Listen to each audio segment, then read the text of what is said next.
បងចុកចាប់ណាងម្ចាស់កែវភ្នែកអើយប្រលប់នេះហើយយើងត្រូវបែកគ្នា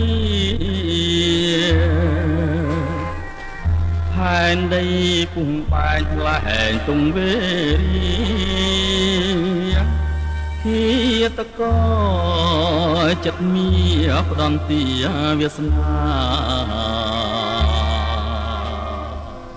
អូនចាំជានិញ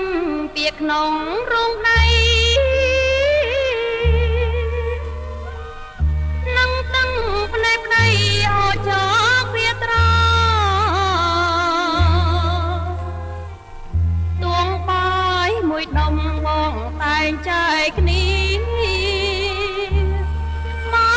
កឡើងហាត់ថាអង្អែលក្បាលស្រីឯជួលទ្រនំយើងយំព្រាត់គ្នាច្រវាក់កំពីវេរីលោកកៃជាតិនេះបងមិនចង់បែកពីស្រីតែមានអប្រិយប្រឡ័យពុកស្នាបងសែនអាឡ័យដៃស្រីធ្លាប់នំបំពេបីបងក្រមលុកដួងខាពេលនេះព្រាត់ទៅគ្មានវិលវិញទេសូមកែវមាសមេកុំសោយសោកា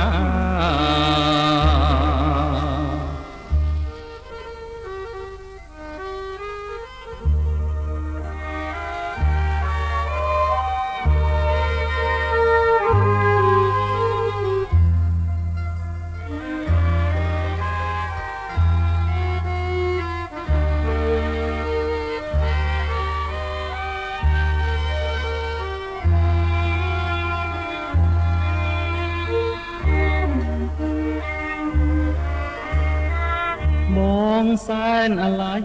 ដៃស្រីធ្លាប់នំបំពេបីបងក្រមលុកដួងខាពេលនេះព្រាត់ទៅគ្មានវិលវិញទេសូមកែវមាសមេកុំសោយសោកា